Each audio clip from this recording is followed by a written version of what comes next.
Salam damai sejahtera bagi Bapak, Ibu, dan Saudara dimanapun berada. Jumpa lagi dengan saya dalam program Relimen, Renungan 5 Menit. Renungan hari ini mengenai pertanyaan ke-9 dari Katekismus Heidelberg. Pertanyaannya ialah, jika demikian, tidakkah Allah berbuat tidak adil terhadap manusia dengan menuntut di dalam Tauratnya hal yang tidak bisa manusia laksanakan? Jawabannya ialah sama sekali tidak, karena Allah telah menciptakan manusia dengan kemampuan untuk melaksanakan tuntutan itu. Tetapi manusia melalui hasutan iblis oleh ketidaktaatannya sendiri yang sengaja telah meniadakan karunia-karunia ini bagi dirinya sendiri dan bagi seluruh keturunannya. Bapak, Ibu, Saudara yang kekasih di dalam Kristus, Tuhan menciptakan manusia menurut gambar dan rupanya, mewakili Tuhan di bumi, dan memiliki kekuatan, kuasa, dan kapasitas untuk mengelola bumi sebagai penata layan bagi kemuliaan Tuhan. Sebagai ciptaan pribadi, manusia memiliki pikiran, kehendak, dan afeksi. Diberikan kebebasan yang melekat pada dirinya. Namun dengan kebebasan itu justru sebaliknya, manusia menggunakannya untuk melawan Tuhan, memberontak kepada Tuhan, menolak kehendak Tuhan dengan sengaja, dengan sadar. Perintah Tuhan untuk tidak makan buah pohon pengetahuan yang baik dan yang jahat sudah diketahui oleh manusia. Mereka sudah mengerti akibatnya ialah kematian, kerusakan total, dan kekacauan di dalam hidupnya. Tetapi dengan sengaja, manusia menolak semua apa yang dikehendaki Tuhan. Mau hidup seperti Tuhan. Menafsir menurut kemauannya sendiri. Apa itu baik dan apa itu jahat. Apa itu benar dan apa itu salah. Sehingga dengan demikian manusia dengan sungguh-sungguh melakukan kejahatan di hadapan Tuhan. Kita seringkali menyalahkan iblis, setan, roh-roh jahat. Padahal manusia punya kemampuan untuk melawannya. Tetapi manusia dengan sengaja bersama-sama dengan setan, dan bahkan lebih dari itu, manusia melakukan kejahatan kepada Tuhan. Dan itu dilakukannya juga kepada sesama manusia. Bapak, Ibu, Saudara yang kekasih di dalam Kristus, Tuhan adil adanya. Keadilannya kekal, tidak berubah untuk selama-lamanya. Keadilannya adalah keadilan yang suci, yang benar, yang mulia, yang agung. Tuhan sudah memberi yang terbaik bagi manusia. Tetapi manusia justru menolak hal yang terbaik itu. Meninggalkan Tuhan, tidak mau bertanggung jawab. Namun demikian keadaan itu, Tuhan yang berlaku adil menghakimi, menghukum manusia yang berdosa itu. Bukan hanya mati, rusak total, tapi dampaknya manusia susah untuk mencari nafkah di bumi ini.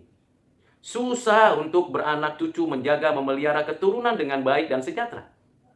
Karena manusia sudah berdosa kepada Tuhan. Bahkan dalam keadaan yang berdosa pun, Tuhan masih menjaga, memelihara, menopang ciptaannya, bumi dan segala isinya, dan umat manusia yang berdosa itu. Memberikan anugerah demi anugerah secara umum, air, udara, tanah, kemampuan, kepintaran, kecerdasan, dan kapasitas lain untuk manusia dapat hidup, untuk manusia dapat meneruskan kehendak Tuhan. Tetapi manusia tetap melakukan kejahatannya sampai saat ini. Tidak peduli dengan agama, tidak peduli dengan kehidupan sesama, merusak segala tatanan yang ada, dan merasa diri seperti Tuhan. Inilah kejahatan manusia. Tuhan adil, pasti menghakimi dan menghukum manusia yang jahat. Siapapun kita, pasti dihakimi dan dihukum Tuhan. Mungkin saja ada orang yang merasa saya kan tidak berbuat seperti orang lain. Dosa saya hanya sedikit, hanya kecil. Tetap saja Tuhan memperlakukan keadilannya tanpa diskriminasi. Bisa jadi kita melakukan kejahatan tapi tidak langsung Tuhan hukum. Namun, orang jahat pasti dihukum kekal di api neraka. Kita akan mengalami kematian dan akan menghadap pengadilan Tuhan. Di sanalah dijatuhkan penghukuman yang kekal. Kalau sudah dihukum kekal, tidak mungkin bisa keluar dari api neraka untuk selama-lamanya. Bagaimana kita bisa melewati semua penghukuman kekal itu? hanya satu jalan, yaitu melalui Yesus Kristus yang mati menebus dosa kita. Keadilan Tuhan dinyatakan melaluinya Dia menanggung segala dosa kita. Dan melaluinya kita menikmati kebangkitan hidup. Dan kita beroleh hidup yang kekal. Tidak lagi menerima penghukuman. Bapak Ibu Saudara yang kekasih di dalam Kristus. Bisa jadi kita berpikir mungkin saja ada yang merasa bahwa saya baik-baik saja melakukan dosa ini dan dosa itu. Tidak ada penghukuman. Berarti saya benar. Bisa jadi apa yang dikatakan Pemazmur pasal 73 yang mengatakan bahwa orang jahat, gemuk, sehat, sejahtera, dan tidak bermasalah dalam hidupnya. Bahkan keturunannya sukses. Namun ingat, setiap orang berdosa berada dalam penghukuman Tuhan. Sekarang, memang kelihatannya aman, nyaman, dan senang. Tetapi sesungguhnya sedang menuju kebinasaan. Mari Bapak Ibu Saudara yang kekasih di dalam Kristus, pikirkan sejenak hidup kita. Pertama, Tuhan itu adil. Pasti menghakimi dan menghukum orang jahat. Kedua, mari kita perbaiki diri kita. Kita haruslah melakukannya dengan sungguh-sungguh. Mengintrospeksi diri kita setiap hari. Apakah kita hidup kudus, hidup suci, hidup benar, hidup sesuai dengan kehendak Tuhan. Ketiga, mari kita bagikan kebenaran Tuhan.